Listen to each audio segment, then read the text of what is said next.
નમસ્કાર વિદ્યાર્થી મિત્રો, હું સંજય ગોહેલ આપ સર્વ વિદ્યાર્થી મિત્રોનું હાર્દિક સ્વાગત કરું છું. આજે આપણે ધોરણ 11 વિષય મનોવિજ્ઞાન પાઠ 1 મનોવિજ્ઞાન એક વિજ્ઞાન જેના સ્વાધ્યાય સોલ્યુશન વિશે આજે આપણે જોઈશું. વિદ્યાર્થી મિત્રો, આ વિડીયો લાઇક કરી દેજો અને અમારી યુટ્યુબ ચેનલને સબસ્ક્રાઈબ પણ કરી દેજો. શરૂઆત કરીએ વિભાગ એથી. પહેલો પ્રશ્ન, મનોવિજ્ઞાન સાયકોલોજી શબ્દ કઈ ભાષામાંથી ઉતરી આવ્યો છે? જવાબ છે ગ્રીક. બીજો પ્રશ્ન, મનોવિજ્ઞાન માનવીના વર્તનનો અભ્યાસ શેના સંદર્ભમાં કરે છે? વાતાવરણના સંદર્ભમાં. ત્રીજો પ્રશ્ન, મનોવિજ્ઞાનનું વિષય વસ્તુ શું છે? વર્તન. ચોથો પ્રશ્ન, મનોવિજ્ઞાનને વિજ્ઞાન તરીકેનો દરજ્જો ક્યારથી પ્રાપ્ત થયો છે? 1879થી. પાંચમો પ્રશ્ન, મનોવિજ્ઞાનને પ્રયોગાત્મક સ્વરૂપ આપવાનો યશ કોને ફાળે જાય છે? તો જવાબ છે ઊંટ. છઠ્ઠો પ્રશ્ન છે, રચનાવાદીઓએ કઈ પદ્ધતિનો ઉપયોગ કર્યો? જવાબ છે આંતરનિરીક્ષણ. સાતમો પ્રશ્ન છે, વર્તનવાદના પ્રણેતા કોણ છે? તો જોહન બી વોટસન. આઠમો પ્રશ્ન, અચેતન મનનો સિદ્ધાંત કોણે આપ્યો છે? ફ્રોઇડે. નવમો પ્રશ્ન, મનોમાપનલક્ષી મનોવિજ્ઞાનનો આરંભ કોની બુદ્ધિ કસોટી થયો એમ ગણી શકાય? બિને અને સાયમન. અને 10મો પ્રશ્ન છે, તંદુરસ્ત અને મનદુરસ્ત જીવન કેવી રીતે જીવવું તે અંગેનું માર્ગદર્શન અભ્યાસ સંશોધન સાથે મનોવિજ્ઞાનની કઈ શાખા સંકળાયેલી છે? તો સ્વાસ્થ્ય મનોવિજ્ઞાન. વિભાગ 2, નીચેના પ્રશ્નોના એક વાક્યમાં જવાબ આપો. પહેલો પ્રશ્ન, મનોવિજ્ઞાન શેનું વિજ્ઞાન છે? તો મનોવિજ્ઞાન એ માનવી અને પ્રાણીના વર્તનનું વિજ્ઞાન છે. બીજો પ્રશ્ન, વિજ્ઞાનના લક્ષણો જણાવો. તો વિજ્ઞાનના લક્ષણોમાં પરિવર્તન, પુનરાવર્તન, નિયંત્રણ અને વસ્તુલક્ષિતા. ત્રીજો પ્રશ્ન, મનોવિજ્ઞાનના ધ્યેયો જણાવો. મનોવિજ્ઞાનના 4 ધ્યેયો છે: વર્ણન, સ્પષ્ટીકરણ, આગાહી અને નિયંત્રણ. ચોથો પ્રશ્ન, મનોવિજ્ઞાનની સૌપ્રથમ પ્રયોગશાળા કોણે અને ક્યાં સ્થાપી? તો મનોવિજ્ઞાનની સૌપ્રથમ પ્રયોગશાળા વિલ્હેમ વૂડ દ્વારા જર્મનીના લિપ્ઝિગ શહેરમાં 1879માં સ્થાપવામાં આવેલી હતી. પાંચમો પ્રશ્ન, વૈજ્ઞાનિક મનોવિજ્ઞાનના પિતા તરીકે કોને ઓળખવામાં આવે છે? તો વિલ્હેમ વૂડ. છઠ્ઠો પ્રશ્ન, સમષ્ટિવાદે શેના પર ભાર મૂક્યો હતો? તો સમષ્ટિવાદે પ્રત્યક્ષીકૃત અનુભવના સંગઠન પર ભાર મૂક્યો હતો. સાતમો પ્રશ્ન, વાર્તનિક અભિગમના વિકાસમાં ફાળો આપનાર મનોવૈજ્ઞાનિકોના નામ જણાવો. તો જોહન બી વોટસન, સ્કિનર, ગ્રથી અને ટોલમેન. આ બધા મનોવૈજ્ઞાનિકો વાર્તનિક મનોવૈજ્ઞાનિકો કહેવાય છે. આઠમો પ્રશ્ન, વિકાસાત્મક મનોવિજ્ઞાન ક્યાં સુધીના વિકાસને આવરી લે છે? વિકાસાત્મક મનોવિજ્ઞાન ગર્ભાવસ્થાથી શરૂ કરી વૃદ્ધાવસ્થા સુધીના વિકાસને આવરી લે છે. અને નવમો પ્રશ્ન, ચિકિત્સા મનોવિજ્ઞાન નિષ્ણાત તરીકે કોણ કાર્ય કરી શકે? તો જેને મનોવિજ્ઞાનમાં MA અને MPhil કરેલું હોય અને તાલીમ લીધેલી હોય તેવી વ્યક્તિ ચિકિત્સા મનોવિજ્ઞાનના નિષ્ણાત તરીકે કાર્ય કરી શકે છે. અને 10મો પ્રશ્ન, દેશની સૌ પ્રથમ ફોરેન્સિક સાયન્સ યુનિવર્સિટી ક્યાં આવેલી છે? તો ગુજરાતના પાટનગર ગાંધીનગરમાં આવેલી છે. વિભાગ સી, નીચેના પ્રશ્નોના 2-3 વાક્યમાં જવાબ આપો. પહેલો પ્રશ્ન છે, મનોવિજ્ઞાનનો શબ્દાર્થ સમજાવો. મનોવિજ્ઞાન સાયકોલોજી શબ્દ ગ્રીક ભાષાના સાયકી અને લોગોસ શબ્દનો બનેલો છે. જેમાંના સાયકી શબ્દનો અર્થ થાય છે આત્મા અને લોગોસનો અર્થ થાય છે વિજ્ઞાન. એટલે કે મનોવિજ્ઞાન એ આત્માનું વિજ્ઞાન છે. બીજો પ્રશ્ન, મનોવિજ્ઞાનની સર્વસ્વીકૃત વ્યાખ્યામાં કયા 4 મુદ્દાનો સમાવેશ થયેલો છે? તો 4 મુદ્દામાં માનસિક પ્રક્રિયાઓ, અનુભવો, વર્તન અને વિજ્ઞાન. ત્રીજો પ્રશ્ન, જોહન બી વોટસને શા માટે આંતરનિરીક્ષણ પદ્ધતિનો વિરોધ કર્યો? તો જોહન બી વોટસનના મતે મન જોઈ શકાતું નથી અને આંતરનિરીક્ષણ વ્યક્તિગત હોવાથી અન્ય વ્યક્તિ દ્વારા ચકાસી શકાતું નથી. તેમના મતે વૈજ્ઞાનિક મનોવિજ્ઞાને એવી જ બાબતોનું ધ્યાન આપવું જોઈએ કે જેને જોઈ શકાય અને ચકાસી શકાય. તેથી તેમણે આંતરનિરીક્ષણ પદ્ધતિનો વિરોધ કર્યો. ચોથો પ્રશ્ન, જૈવી અભિગમ માનવ વર્તનને સમજવા માટે શેનો આધાર લેશે? તો જૈવી અભિગમ માનવ વર્તનને સમજવા માટે વ્યક્તિના મૂળમાં રહેલા રંગસૂત્રો, જનીન તત્વો, ગ્રંથિઓના રસસ્ત્રાવો, ચેતાપ્રવાહો, શરીર રચના, જ્ઞાનેન્દ્રિયો, સ્નાયુતંત્ર, કર્મેન્દ્રિયો વગેરેનો આધાર લે છે. પાંચમો પ્રશ્ન, વર્તનવાદી અભિગમે શેનો વિરોધ કર્યો છે? વોટસને આંતરનિરીક્ષણ પદ્ધતિનો વિરોધ કર્યો અને વોટસને જણાવ્યું કે મનોવિજ્ઞાનમાંથી ચેતના, વ્યક્તિગત અનુભવો, આંતરનિરીક્ષણ પદ્ધતિ વગેરેને બાકાત રાખવી જોઈએ અને તેનો વિરોધ કર્યો.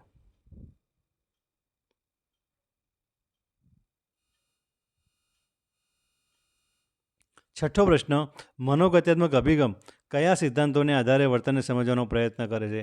તો મનોગત્યાત્મક અભિગમ માનવીની સુખ મેળવવાની ઈચ્છા, વ્યક્તિના ઈડ, ઈગો અને સુપર ઈગો, મનના જાગૃત, અર્ધજાગૃત, અજાગૃત પાસાઓ અને મનોજાતીય વિકાસના સિદ્ધાંતના આધારે વર્તનને સમજવાના પ્રયાસો કરે છે. સાતમો પ્રશ્ન, મનોમાપનલક્ષી મનોવિજ્ઞાનમાં શેનું માપન કરવામાં આવે છે?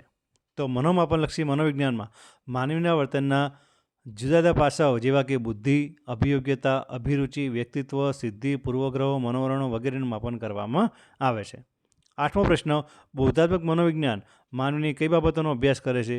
તો બોધાત્મક મનોવિજ્ઞાન માનવીની માનસિક અને બોધાત્મક પ્રક્રિયાઓ જેવી કે સંવેદન, પ્રત્યક્ષીકરણ, ધ્યાન, સ્મૃતિ, તર્ક, વિચાર, સર્જનાત્મકતા, નિર્ણય પ્રક્રિયા, સમસ્યા ઉકેલ વગેરે બાબતોનો અભ્યાસ કરે છે. નવમો પ્રશ્ન, સ્વાસ્થ્ય મનોવિજ્ઞાન શું કાર્ય કરે છે? તો સ્વાસ્થ્ય મનોવિજ્ઞાન શારીરિક અને માનસિક સ્વાસ્થ્યની જાળવણી પર ભાર મૂકે છે. આ ક્ષેત્રે વ્યસનો, ખોટા આહાર વિહાર, કુટેવો વગેરેથી સ્વાસ્થ્યને થતા નુકસાન અંગે અને યોગ્ય પ્રકારની જીવનશૈલી અપનાવવાથી થતા ફાયદા અંગે લોકજાગૃતિનું કાર્ય કરે છે. આ શાખાનો મુખ્ય હેતુ રોગોને થતા અટકાવવાનો છે. અયોગ્ય જીવનશૈલીના કારણે થતા નુકસાનથી દૂર રહેવા કેવા પ્રકારની જીવનશૈલી અપનાવી તંદુરસ્ત અને મનદુરસ્ત જીવન કેવી રીતે જીવવું તે અંગે માર્ગદર્શન, અભ્યાસ અને સંશોધનનું કાર્ય આ ક્ષેત્ર કરે છે. 10મો પ્રશ્ન, મનોવિજ્ઞાનના વિકાસશીલ ક્ષેત્રો જણાવો. મનોવિજ્ઞાનના મુખ્ય વિકાસશીલ ક્ષેત્રોમાં બોધાત્મક મનોવિજ્ઞાન, સ્વાસ્થ્ય મનોવિજ્ઞાન, રમતગમતનું મનોવિજ્ઞાન, પર્યાવરણલક્ષી મનોવિજ્ઞાન અને ગુનાશોધનનું મનોવિજ્ઞાન છે. આ ઉપરાંત અપરાધ મનોવિજ્ઞાન, અવકાશ મનોવિજ્ઞાન, કાનૂની મનોવિજ્ઞાન, સંરક્ષણ મનોવિજ્ઞાન, આતંકવાદ અને શાંતિનું મનોવિજ્ઞાન, જનસમુદાયનું મનોવિજ્ઞાન, નારીલક્ષી મનોવિજ્ઞાન, રાજનીતિક મનોવિજ્ઞાન, વ્યવસ્થાતંત્રલક્ષી મનોવિજ્ઞાન જેવી મનોવિજ્ઞાનની શાખાઓ પણ વિકસી રહેલી છે. વિભાગ ડી, ટૂંક નોંધ લખો. પહેલી ટૂંક નોંધ, મનોવિજ્ઞાન પ્રાકૃતિક વિજ્ઞાન છે, સમજાવો. વિદ્યાર્થી મિત્રો વાંચી લેજો.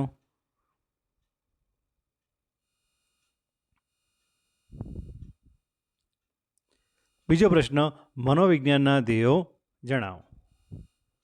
મનોવિજ્ઞાનના 4 ધ્યેયો છે: વર્ણન, સ્પષ્ટીકરણ, આગાહી અને નિયંત્રણ. 4 ધ્યેયોની સમજૂતી વિદ્યાર્થી મિત્રો અહીં આપેલી છે, વાંચી લેજો. વર્ણન, બીજું છે સ્પષ્ટીકરણ. સ્પષ્ટીકરણ એટલે બનાવ, ઘટના કે પરિસ્થિતિ કેમ ઉદ્ભવે છે તેના કારણોની સ્પષ્ટતા. ત્રીજું છે આગાહી. આગાહી કે ભવિષ્ય કથન એટલે કોઈપણ વિજ્ઞાનમાં સ્થાપિત થયેલ નિયમને આધારે કરવામાં આવતી તે ક્ષેત્રને લગતી પૂર્વકલ્પના. અને ચોથું છે નિયંત્રણ. નિયંત્રણ એટલે સ્થાપિત થયેલા નિયમોના આધારે મનુષ્યની મુશ્કેલીઓ, ચિંતા, પ્રતિકૂળતા વગેરેને હલ કરવા માટે કરવામાં આવતા પ્રયત્નોને મળેલી સફળતા.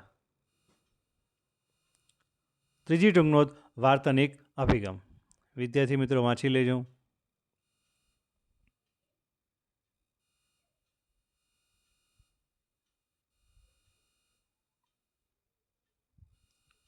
ચોથી ટૂંક નોંધ, મનોગત્યાત્મક અભિગમ.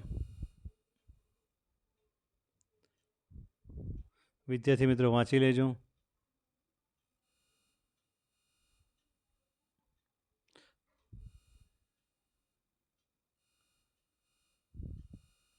પાંચમી ટૂંક નોંધ, જૈવીય અભિગમ. જૈવિક અભિગમ માનવ વર્તનને સમજવા અને વ્યક્તિના મૂળમાં રહેલા રંગસૂત્રો, જનિતત્વો, ગ્રંથિઓના રસ્ત્રાઓ, ચેતા પ્રવાહો, શરીર રચના, જ્ઞાનેન્દ્રિયો, સ્નાયુતંત્ર, કર્મેન્દ્રિયો વગેરેનો આધાર લે છે.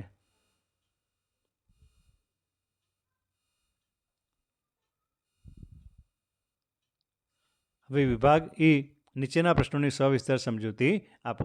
તો મનોવિજ્ઞાનની વ્યાખ્યા આપી તેની સમજૂતી આપો. મનોવિજ્ઞાનની સર્વસામાન્ય વ્યાખ્યામાં મનોવિજ્ઞાનને જુદા જુદા સંદર્ભમાં માનસિક પ્રક્રિયાઓ, અનુભવો અને વર્તનનો અભ્યાસ કરનારું વિજ્ઞાન છે. આ વ્યાખ્યાની સમજૂતી અહીં આપેલી છે, વિદ્યાર્થી મિત્રો વાંચી લેજો. પહેલું, માનસિક પ્રક્રિયા એટલે શું?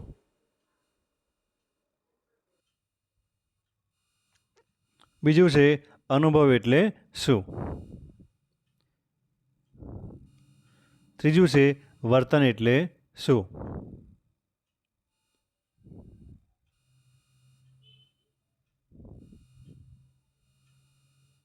અને ચોથું છે વિજ્ઞાન એટલે શું? વિજ્ઞાન એટલે વિશિષ્ટ પ્રકારનું જ્ઞાન અથવા જ્ઞાન મેળવવા માટે ઉપયોગમાં લેવામાં આવતી વિશિષ્ટ પદ્ધતિ. બીજો પ્રશ્ન, મનોવિજ્ઞાનનું સ્વરૂપ સમજાવો. મનોવિજ્ઞાનનું સ્વરૂપ અથવા તો મનોવિજ્ઞાનની લાક્ષણિકતાઓ પણ લખી શકાય.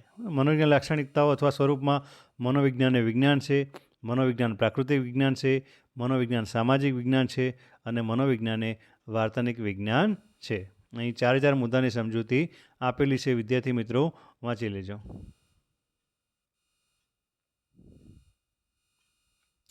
બીજું મનોવિજ્ઞાન પ્રાકૃતિક વિજ્ઞાન છે. ત્રીજું મનોવિજ્ઞાન સામાજિક વિજ્ઞાન છે. અને ચોથું મનોવિજ્ઞાન એ વાર્તાનિક વિજ્ઞાન છે. ત્રીજો પ્રશ્ન, આધુનિક મનોવિજ્ઞાનનો ઉદ્ભવ અને વિકાસ સમજાવો. વિદ્યાર્થી મિત્રો વાંચી લેજો.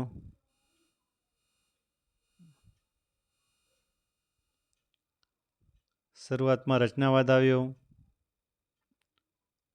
પછી સમષ્ટિવાદ આવ્યો, પછી વર્તનવાદ આવ્યો,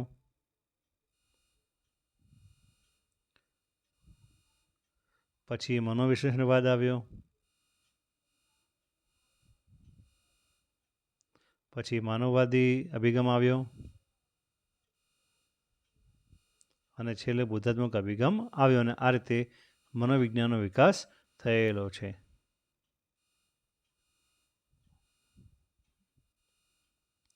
ચોથો પ્રશ્ન, બૌદ્ધાત્મક અને સામાજિક સાંસ્કૃતિક અભિગમની ચર્ચા કરો. પ્રથમ બૌદ્ધાત્મક અભિગમની સમજૂતી અહીં આપેલી છે.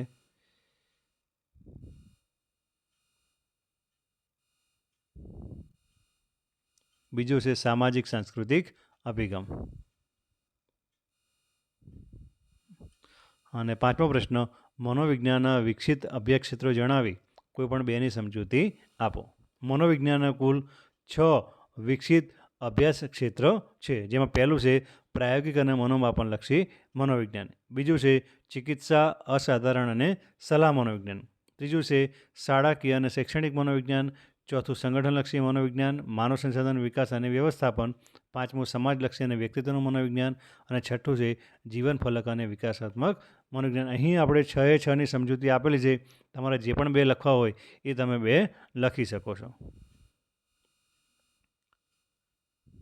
પહેલું પ્રાયોગિક અને મનોમાપનલક્ષી મનોવિજ્ઞાન.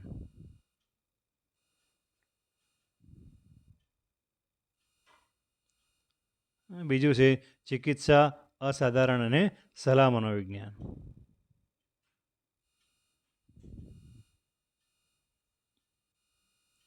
ત્રીજું વિકસિત ક્ષેત્ર શાળાકીય અને શૈક્ષણિક મનોવિજ્ઞાન.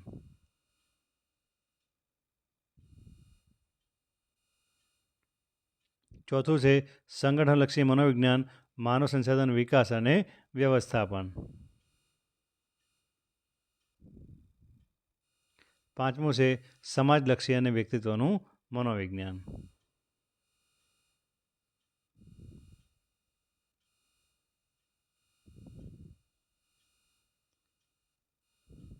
અને છઠ્ઠું છે જીવન ફલક અને વિકાસાત્મક મનોવિજ્ઞાન. આ 6માં તમારે કોઈ પણ 2 લખવા હોય એ તમે લખી શકો છો.